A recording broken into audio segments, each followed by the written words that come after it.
Hello hi నమస్తే, నేను మీ Suresh. Welcome to way two media. ఈరోజు మనం న్యూస్ చూసుకున్నట్టయితే జిహెచ్ఎంసీ నిబంధనలను ఉల్లంఘిస్తే భవనాలు సీజ్, అక్రమ నిర్మాణాలు అనుమతి తీసుకున్న ప్లాన్లను ఉల్లంఘిస్తే నిర్మాణ భవనాల విషయంలో కఠినంగా వ్యవహరించాలని జిహెచ్ఎంసీ నిర్ణయించింది. హైకోర్టు ఆదేశాల నేపథ్యంలో ఆయా నిర్మాణాలను సీజ్ చేయాలని కమిషనర్ ఆర్వి కర్నర్ సర్క్యులర్ జారీ చేశారు. జిహెచ్ఎంసీ కఠిన నిర్ణయం. హైకోర్టు ఆదేశాల నేపథ్యంలో విధి విధానాల జారీ.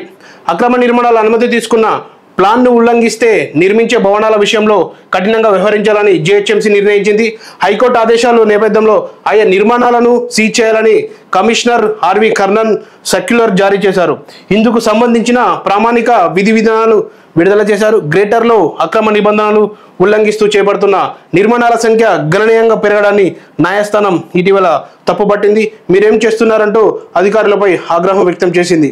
ఈ క్రమంలో అక్రమంగా తీసుకున్న అనుమతి కంటే అదనంగా నిర్మించిన అంతస్తులను సీజ్ చేసి షోకాజ్ నోటీసులు జారీ చేయాలని ఆదేశించింది. దీంతో జిహెచ్ఎంసీ చట్టం 1955 సెక్షన్ 46A TG బీపాస్ నిబంధనల ప్రకారం సంక్రమించిన అధికారుల ప్రకారం భవనాలు సీజ్ చేసే అవకాశం ఉందని సర్క్యులర్లో పేర్కొన్నారు. అక్రమంగా తీసుకున్న అనుమతిని ఉల్లంఘిస్తూ చేపట్టిన నిర్ణయాల్లో అప్పటికే ఎవరైనా ఉంటే 3 రోజుల్లో ఖాళీ చేయాలని సూచించాలని తెలిపారు. భవనంలోని ప్రవేశ బయట వెళ్లే దారులు, మెట్లు, లిఫ్టులు, ర్యాంపులను ఎర్రటి రంగు రిబ్బన్తో మూసివేయాలన్నారు.